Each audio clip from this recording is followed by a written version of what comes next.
বন্ধুরা, আমি প্রসেনজিৎ আর আপনারা দেখছেন স্মার্ট গাইড ইউটিউব চ্যানেল। আজকে আমরা দেখব যে 12 পাতার যে ফর্ম, যেটা অন্নপূর্ণা যোজনা ফর্ম, সেটা ধাপে ধাপে কিভাবে আমরা কমপ্লিট সেই ফর্মটা ফিল আপ করবো, সেটা আমরা সম্পূর্ণভাবে এখানে দেখব। এবং আপনাদের মনে হতে পারে যে এটা অনেক জটিল প্রসেস, কিন্তু বাস্তবিকই এটা ধাপে ধাপে আপনারা বুঝুন যে কিভাবে সেই ফর্মটা ফিল আপ করতে হবে। এবং আমি সম্পূর্ণ বাংলা ভাষাতেই ফর্মটা ডাউনলোড করেছি এবং এই ফর্মটাতেই আমি আপনাদের দেখাবো যে কিভাবে আপনারা সেই ফর্মটা ফিল আপ করবেন। তো চলুন শুরু করা যাক। প্রথমে দেখুন উপরে হেডিংয়ে কি বলা আছে যে প্রতিটি বিভাগে টিক বা চেক বক্সের বিকল্প এবং নির্দেশাবলী রয়েছে। প্রতিটি চেকবক্স ও ক্ষেত্র পরিষ্কারভাবে চিহ্নিত করা হয়েছে। আবেদনকারী এবং যাচাইকারী কর্মকর্তাদের জন্য প্রয়োজনীয় নির্দেশাবলী প্রদান করা হয়েছে। প্রতিটি বিভাগ পূরণ করা বাধ্যতামূলক। তো এখানে একটা জিনিস বলা হয়েছে যে প্রত্যেকটা কিন্তু বিভাগ আমাদের পূরণ করতেই হবে, কোনো বিভাগ ছেড়ে দেওয়া যাবে না। এরপরে আমরা চলে আসি, দেখুন বিভাগ কতে রয়েছে পারিবারিক পরিচয়। এক্ষেত্রে দেখুন পরিবারের প্রধানের নাম লিখতে হবে, হেড অফ ফ্যামিলি। তাহলে পরিবারের প্রধানের নাম যেটা হবে সেটা আপনি লিখবেন। আপনার বাবার নাম হতে পারে, কিংবা আপনার মায়ের নাম হতে পারে, কিংবা আপনার হাজব্যান্ডের নাম হতে পারে বা স্বামীর নাম, কিংবা আপনার ঠাকুরদা বা ঠাকুমা, যিনি পরিবারের যিনি প্রধান হবেন তার নামটা কিন্তু এখানে লিখবেন। পুরো নামটাই আপনি লিখবেন, আধার কার্ড অনুযায়ী কিন্তু অবশ্যই লিখবেন। এখানে কিন্তু অন্য কোনো দেখে করা যাবে না। এখানে কিন্তু বলাই আছে যে আধার কার্ড অনুযায়ী যে নাম দেওয়া আছে সেই নামটাই লিখতে হবে। 2 নম্বর পয়েন্টে দেখুন এখানে দেওয়া রয়েছে জন্ম তারিখ। জন্ম তারিখটা দিতে হবে কিন্তু প্রথম দিন, তারপরে মাস, তারপরে বছর, এই হিসেবে জন্ম তারিখ দিতে হবে। এবার পরিবারের প্রধানের লিঙ্গ, তো আপনি আগেই ওপরে উল্লেখ করেছেন যে পরিবারের প্রধান কে এবং তিনি কোন লিঙ্গ হবেন, পুরুষ না মহিলা বা অন্যান্য, সেটা আপনি ওখানে টিকমার্ক দিয়ে দেবেন। অপশান 4 দেখুন ওখানে দেওয়া আছে পরিবারের প্রধানের আধার নম্বর। এবার আপনি যে পরিবারের প্রধানের নামটা লিখেছেন 1 নম্বর কলমে, তো সেখানে তার আধার নম্বরটা কিন্তু এই 4 নম্বর অপশানে এখানে দিয়ে দেবেন। এবার 5 নম্বর বলছে ডিজিটাল রেশন কার্ডের পারিবারিক আইডি যদি থাকে। যদি এটা বাধ্যতামূলক নয়, যদি থাকে তাহলে আপনি দেবেন, যদি না থাকে তাহলে কিন্তু দেওয়ার প্রয়োজন নেই। এরপরে আমরা চলে আসি অপশান 6তে, সেখানে বলছে পরিবারের সদস্য সংখ্যা। তাহলে আপনার পরিবারের সদস্য সংখ্যা কতজন সেটা এখানে উল্লেখ করবেন। শুধুমাত্র সংখ্যায় কিন্তু দিতে হবে, আপনার পরিবারে কতজন সেটা লিখবেন, 3 জন না 4 জন না 5 জন, সেই সংখ্যাটা শুধুমাত্র 3 বা 4 বা 5 এভাবে সংখ্যাটা দিয়ে দেবেন। এবার ঠিকানা, এটা কিন্তু স্থায়ী ঠিকানা দিতে হবে আপনার, ঠিক আছে। পার্মানেন্ট যে অ্যাড্রেস সেটা অবশ্যই এখানে আপনি দিয়ে দেবেন সম্পূর্ণ ঠিকানাটা। এবার যোগাযোগ নম্বর, আপনার যোগাযোগ নম্বর এখানে দিতে হবে। এখানে কিন্তু বলাই আছে যে বিশেষত পরিবারের প্রধানের আধার নম্বর সংযুক্ত মোবাইল নম্বর। তাহলে সেই আধার নম্বর সংযুক্ত যে মোবাইল নম্বর সেই অনুযায়ী কিন্তু যোগাযোগ নম্বরটা এখানে দিয়ে দেবেন। এরপর 9 নম্বরে কি বলা হচ্ছে, এখানে নাম, জন্ম তারিখ, লিঙ্গ, পরিবারের প্রধানের সঙ্গে সম্পর্ক, আধার নম্বর যেটা পরিবারের সকল সদস্যের, এগুলো কিন্তু এখানে ধাপে ধাপে দিতে হবে। দেখুন এই ক্ষেত্রে কিন্তু পরিবারের প্রত্যেক সদস্যের কিন্তু এখানে তাদের নাম, জন্ম তারিখ, তাদের লিঙ্গ, পরিবারের প্রধানের সঙ্গে সম্পর্ক কী এবং আধার নম্বর, এগুলো কিন্তু প্রত্যেকটা দিতে হবে। এবং এখানে ডান দিকে দেখুন দেওয়া আছে অন্নপূর্ণা যোজনার জন্য আবেদন করা হচ্ছে। এই যে হ্যাঁ, এই হ্যাঁতে কিন্তু টিকচিহ্ন দিতে হবে। তাহলে প্রত্যেকটা সদস্যের কিন্তু এখানে তাদের নাম, জন্ম তারিখ, লিঙ্গ এবং কিন্তু পরিবারের প্রধানের সঙ্গে সম্পর্ক দিতে হবে। যতজন পরিবারের সদস্য হবে সেই অনুযায়ী কিন্তু আপনারা তাদের নামধাম নানান কিছু লিখবেন। এরপরে আমরা চলে আসি 10 নম্বর পয়েন্টে, পরিবারের প্রধান এবং পরিবারের সকল প্রাপ্তবয়স্ক সদস্যের ব্যাংক অ্যাকাউন্ট। দেখুন এখানে আছে নগদ অর্থ স্থানান্তরের জন্য। তাহলে এখানে কিন্তু তাদের ব্যাংক যে অ্যাকাউন্ট সেগুলো সম্পূর্ণ দিতে হবে। এখানে হেড অফ ফ্যামিলি প্রথম, তার bank account number, IFSC code এগুলো দিয়ে দিলেন আইএফএসসি। এবং এখানে কিন্তু ডান দিকে বলাই আছে ডিবিটি ক্রেডিটের জন্য আধার লিঙ্কযুক্ত ব্যাংক অ্যাকাউন্ট প্রদান করুন। তাহলে ডিবিটি ক্রেডিটের জন্য আধার লিঙ্কযুক্ত কিন্তু ব্যাংক অ্যাকাউন্ট এখানে দিতে হবে। এবং এখানে একটা বিষয়, তাহলে প্রথম হচ্ছে যিনি হেড তার দেয়া হলো, তারপরে একে একে সদস্য 1 সদস্য 2 এইভাবে কিন্তু আমাদের দিতে হবে। তাহলে এবার আমরা চলে আসি 11 নম্বরে, বলছে এপিক। এখানে বলছে যে হেড অফ ফ্যামিলি এবং সকল প্রাপ্তবয়স্ক সদস্য ভোটার তালিকায় অংশ নম্বর সহ।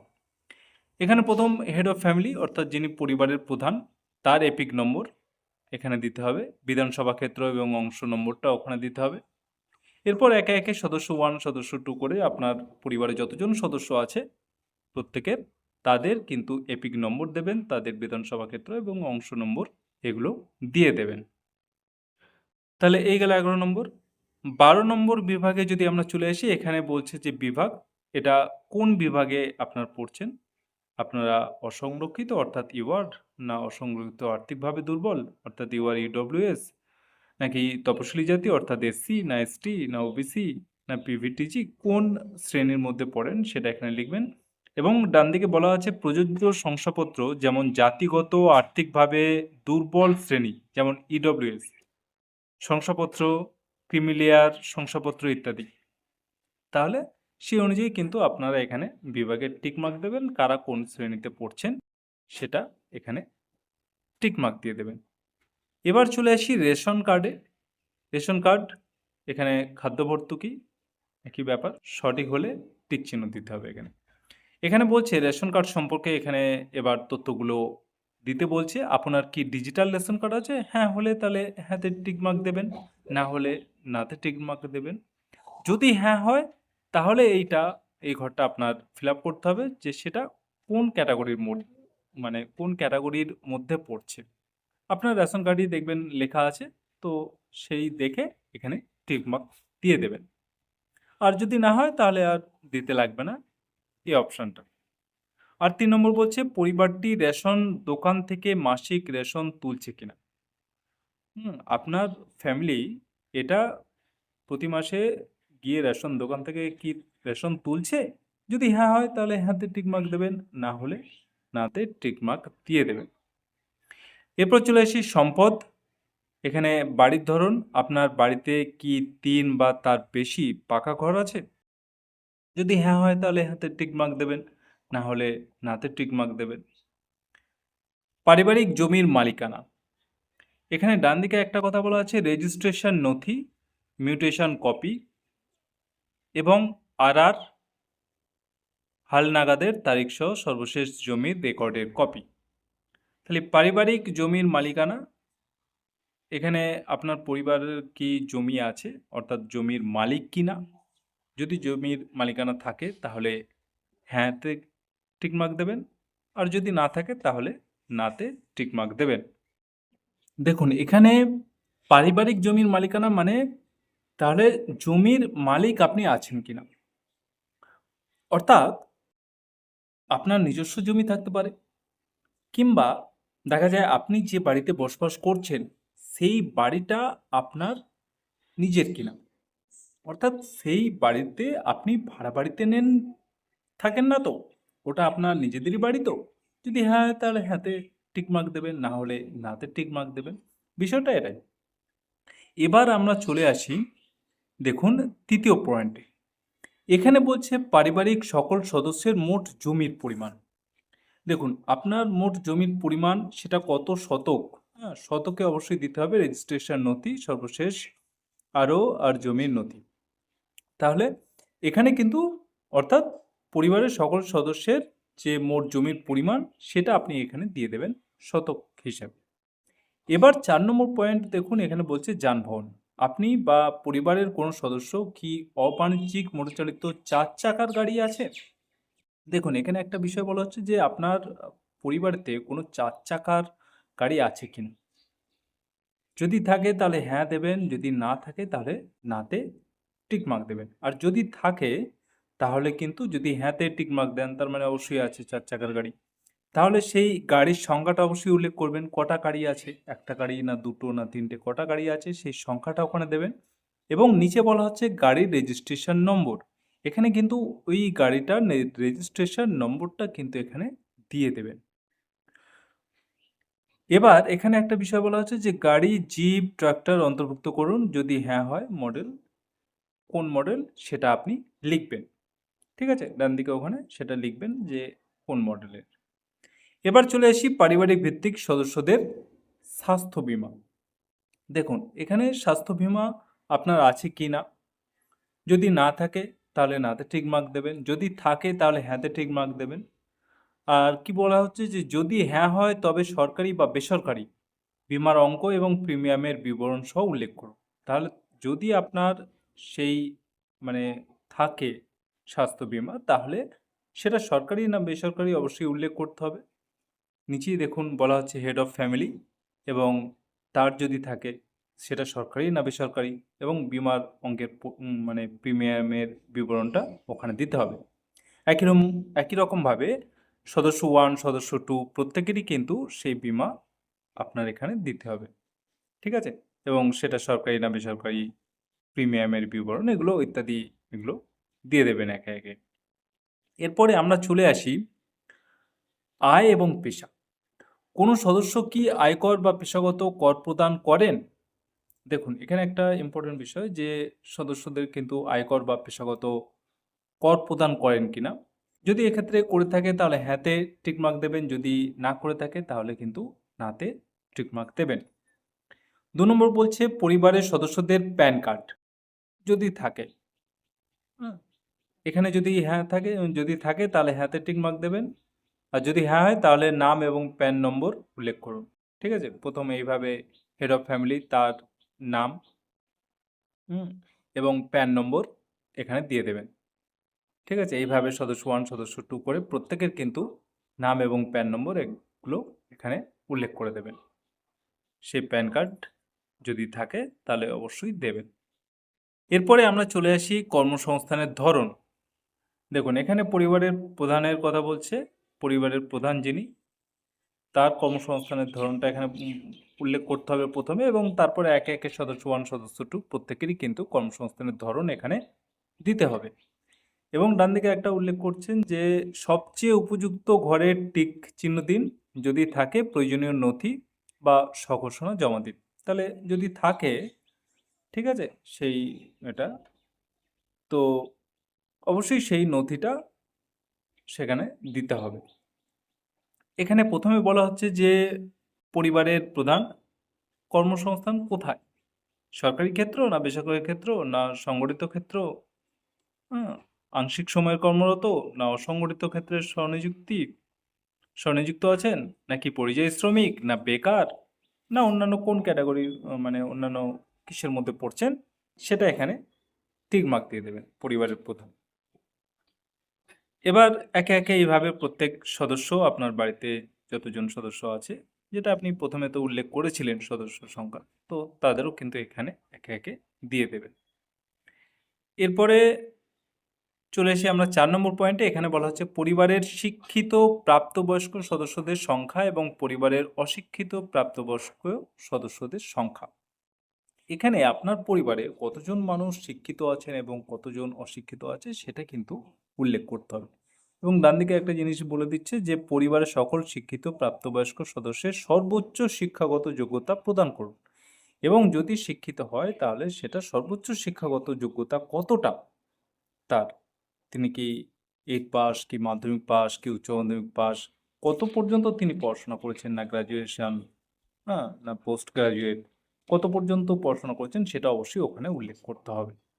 তাহলে প্রথমে বলছে ড্যাশ শিক্ষিত প্রাপ্তবয়স্ক সদস্য মানে কতজন আছেন, যদি 2 জন থাকে 2 জন 2 লিখবেন, 3 জন থাকলে 3 লিখবেন, এইভাবে ওখানে সংখ্যাটা বসাবেন। একইভাবে অশিক্ষিত প্রাপ্ত সদস্য তার আগে যে ড্যাশ দেওয়া আছে সেখানে সংখ্যাটা লিখে দেবেন।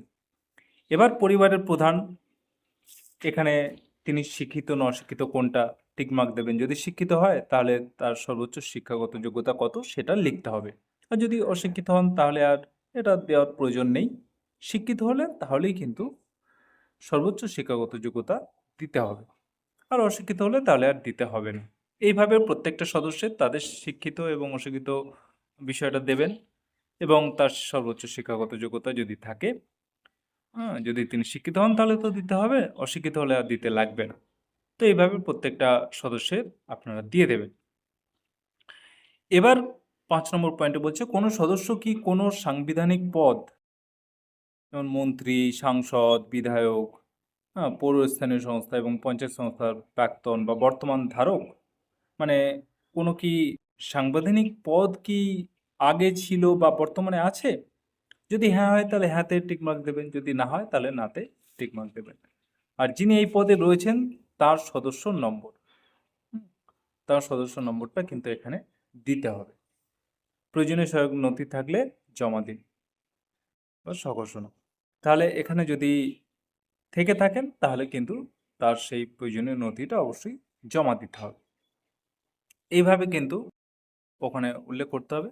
এরপরে ৬ নম্বর বলছে কোনো সদস্য কি সরকারি পেনশনভোগী? এটাও উল্লেখ করছে যে সরকারি পেনশনভোগী কিনা। যদি হ্যাঁ হয় তাহলে হ্যাঁতে, যদি না হয় তাহলে নাতে ক্লিক করবেন। আর যিনি সরকারি পেনশনভোগী তার সদস্য নম্বর, হ্যাঁ, যিনি সরকারি পেনশনভোগী হবেন তার সদস্য নম্বরটা এখানে কিন্তু দিয়ে দিতে হবে। এবার বলছে কোনো সদস্য কি জিএসটির অধীনে নিবন্ধিত আছেন? তাহলে যদি জিএসটি আর কি নিবন্ধিত থাকে তাহলে হ্যাঁতে টিক মার্ক দেবেন, যদি না থাকে তাহলে নাতে টিক মার্ক দেবেন। আর যদি জিএসটি থাকে তাহলে কিন্তু এই যে ডান দিকে যদি হ্যাঁ হয় তাহলে জিএসটি আইয়ের নম্বরটা কিন্তু এখানে অবশ্যই উল্লেখ করে দিতে হবে। ঠিক আছে, যদি জিএসটি থাকে। এরপর বলছে পরিবারের মোট বার্ষিক আয় কত টাকা, বছরে কত টাকা সেই ফ্যামিলি আয় করছে, সেখানে কিন্তু সেই অঙ্কটা এখানে উল্লেখ করে দিতে হবে। এরপরের পয়েন্ট বলছে অন্যান্য পরিচয়পত্র, যে সিএএ আবেদনের বর্তমান অবস্থা যদি থাকে। দেখুন, আপনি যদি সিএ আবেদন করে থাকেন তাহলে আপনি দ্বিতীয় অপশানে যে আবেদন করা হয়েছে তাতে টিক মার্ক দেবেন এবং সেই আবেদন নম্বরটা এখানে দিয়ে দেবেন। আর যদি ইস্যু করা হয় তাহলে সেই সার্টিফিকেট নম্বরটা দিয়ে দেবেন দ্বিতীয় অপশানে। আর যদি আপনি সিএ আবেদন না করে থাকেন তাহলে একদম উপরের অপশান যে প্রযোজ্য নয় তাতে টিক মার্ক দিয়ে দেবেন। দেখুন, একদম সিম্পল ব্যাপার। তবে এখানে কিন্তু কোনো রকম কোনো ডকুমেন্টস কিন্তু চাওয়া হয়নি, তাই অযথা ভয় পাওয়ার কোনো ব্যাপারই নেই। একই রকমভাবে প্রত্যেকটা সদস্য তাদের যদি সিএ এর আবেদন করা হয়ে থাকে বা না হয়ে থাকে বা ইস্যু করা হয়ে থাকে তাহলে সেই অনুযায়ী এখানে কিন্তু আপনারা টিকমার্ক দিয়ে দেবেন। এরপরে চলে আসি আমরা দ্বিতীয় নম্বরে। এখানে বলছে যে অন্যান্য কিষাণ ক্রেডিট কার্ড, এআরডি, শিল্পী ক্রেডিট কার্ড, মৎস্যজীবী ক্রেডিট কার্ড, শিক্ষার্থী ক্রেডিট কার্ড ইত্যাদি। দেখুন, এখানে পরিবারের প্রধান যিনি তার তাহলে সেই নম্বরটা এখানে দিতে হবে এবং তার আইডির যে সংখ্যা সেটা দেবেন এবং যে তারিখে ইস্যু করা হয়েছে সেই তারিখটা এখানে দেবেন। এবং এখানে একটা কথা বলা হচ্ছে যে প্রদানকারী কর্তৃপক্ষের বিবরণ দিন, অর্থাৎ এটা কোন সরকার এটা গ্রান্ট করেছে আপনার সেই কার্ডটা। এটা রাজ্য সরকার গ্রান্ট করেছে না এটা কেন্দ্র সরকার গ্রান্ট করেছে, কোন সরকার গ্রান্ট করেছে সেই কর্তৃপক্ষের বিবরণটা কিন্তু এখানে দিতে হবে। এভাবে বাকি সদস্যদেরও কিন্তু দিয়ে দেবেন। ঠিক আছে, এটা জাস্ট সরকার জানতে চাইছে। এরপরে আমরা তৃতীয় অপশনে চলে এসেছি, যদি এসআইআর 2026-এ নাম বাদ পড়ে থাকে তবে মামলাটি ট্রাইব্যুনালে বিচারাধীন কিনা। দেখুন, এক্ষেত্রে কিন্তু অযথা ভয় পাওয়ার কোনো প্রয়োজন নেই। পরিবারের প্রধান যিনি আগে তারটা এখানে দিতে হবে। ঠিক আছে, যদি তার বাদ না পড়ে থাকে তাহলে নাতে ক্লিক করবেন। আর যদি হ্যাঁ হয়ে থাকে তাহলে একদম লাস্ট অপশন যে হ্যাঁ, যদি মামলার বিবরণ থাকে তাহলে। আর যদি ব্যাপারটা প্রযোজ্য না হয় তাহলে একদম উপরের অপশনে ক্লিক করে দেবেন।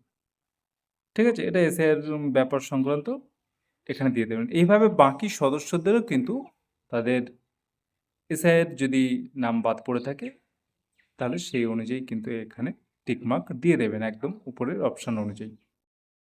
দেখুন এর পরের পয়েন্ট হচ্ছে সামাজিক মর্যাদা এবং নির্ভরশীল ব্যক্তিগণ। এখানে দেখুন নাম্বার 1 যে পয়েন্টটা বলছে বিদ্যালয়ে অধ্যয়নরত পরিবারের সকল শিশুর বিবরণ। এবার এখানে কিন্তু শিশুদের বিবরণ দিতে হবে। এখানে শিশুর নাম, শিশু কোন ক্লাসে পড়ছে, কোন বিদ্যালয়ে পড়ছে এবং সেই ধরন, হ্যাঁ? বিদ্যালয়টার ধরনটা সেটা এখানে কিন্তু দিতে হবে। সরকারি স্কুলে, না সরকারি সাহায্যপ্রাপ্ত স্কুলে, না স্পন্সর্ড বিদ্যালয়ে, না বেসরকারি বিদ্যালয়ে, না কোনো স্বীকৃত মাদ্রাসা, না অন্যান্য মাদ্রাসা, সেটা কিন্তু এখানে উল্লেখ করতে হবে। ঠিক আছে? শুধুমাত্র টিক মার্ক দিতে হবে। ঠিক আছে? এটা সরকার শুধুমাত্র জানতে চাইছে যে শিশুর পড়ছে কিনা বা পড়লে কোন বিদ্যালয়ে পড়ছে সেটা কিন্তু এখানে দিতে হবে। সেটাই জানতে চাওয়া হচ্ছে। এইভাবে আপনার পরিবারে যে কজন শিশু আছে প্রত্যেকের এইভাবে দিয়ে দেবেন। এরপরে আমরা চলে আসি শিশুদের টিকাকরণের বর্তমান অবস্থা। দেখুন, আপনার শিশু কিন্তু টিকা নিয়েছে কি নেয়নি সেটা জাস্ট সরকার জানতে চাইছে। কারণ আ টিকাকরণটা কিন্তু খুবই গুরুত্বপূর্ণ। সেই কারণে দেখুন যদি টিকাকরণ হয়ে থাকে তাহলে হ্যাঁ অপশানে ক্লিক করবেন। যদি না হয়ে থাকে তাহলে নিচের না অপশানে ক্লিক করবেন। আর যদি হয় তাহলে টিকাকরণ কার্ড আইডি, ঠিক আছে? সেটা আছে কিনা শুধুমাত্র এটা জানতে চাইছি। কোনো কিন্তু কিছু চাওয়া হয়নি। মানে কোনো কিছুই সরকারের তরফে কিন্তু বলা হয়নি যে এটা জমা দিন। যদি না থাকে তখন সরকার কিন্তু দেখবে বিষয়টা। কিন্তু কোনো কিছু এই মুহূর্তে কিন্তু চাওয়া হয়নি। দেখুন এর পরের পয়েন্ট বলছে যে সরকারি প্রকল্পের আওতায় সুবিধা। আপনি কি কোনো সরকারি প্রকল্পের সুবিধা ডিবিটি এর মাধ্যমে পাচ্ছেন? প্রথমত পরিবারের প্রধান এখানে হ্যাঁ কিংবা না যেকোনো একটা অপশন চুজ করতে হবে। যদি পেয়ে থাকেন তাহলে হ্যাঁ বলবেন, যদি না পেয়ে থাকেন তাহলে না বলবেন। তাতে টিক মার্ক দেবেন জাস্ট। যদি হ্যাঁ হয় তবে প্রকল্পের নাম কিন্তু উল্লেখ করতে হবে যে আপনি কোন প্রকল্প পাচ্ছেন, সেটার নাম করলেন। এবার এখানে একটা বলা হচ্ছে যে প্রকল্পের নাম, আপনি কি এই প্রকল্পটি থেকে নিজেকে প্রত্যাহার করতে চান? সেটা উল্লেখ করতে বলছে। আর প্রকল্প থেকে বেরিয়ে যেতে টিক বক্সটি চিহ্নিত করুন। যদি আপনি প্রকল্প থেকে বেরিয়ে যেতে চান বেরিয়ে যেতে তাহলে কিন্তু টিক মার্ক দিতে হবে। টিক মার্ক দিতে হবে। দেখুন এখানে প্রকল্পের নাম দিয়ে দিলেন। এবার আপনারা যদি প্রত্যাহার করতে চান, সদস্য সংখ্যাও এখানে বলা আছে। ঠিক আছে? তো সেই সদস্যরা যদি সেই প্রকল্প থেকে বেরিয়ে যেতে চান তাহলে কিন্তু টিক মার্ক দিয়ে দেবেন। কোন কোন প্রকল্পের নাম এখানে আপনি আছেন, যুক্ত আছেন সেগুলো লিখবেন, প্রকল্পগুলোর নাম। ঠিক আছে? ১, ২, ৩, ৪ করে এখানে দেওয়া রয়েছে এবং যদি প্রত্যাহার করতে চান সেগুলো তাহলে টিক মার্ক দেবেন। যদি প্রত্যাহার করতে চান তাহলে টিক মার্ক দেওয়ার প্রয়োজন নেই। আর এইভাবে একইভাবে প্রত্যেকটা সদস্য তারা কোন কোন প্রকল্পের সঙ্গে যুক্ত আছে এবং সেগুলো থেকে তারা বেরিয়ে যেতে চান কিনা সে অনুযায়ী টিক মার্ক দিয়ে দেবেন। ব্যাস এই, আর কিছু নেই। ঠিক আছে?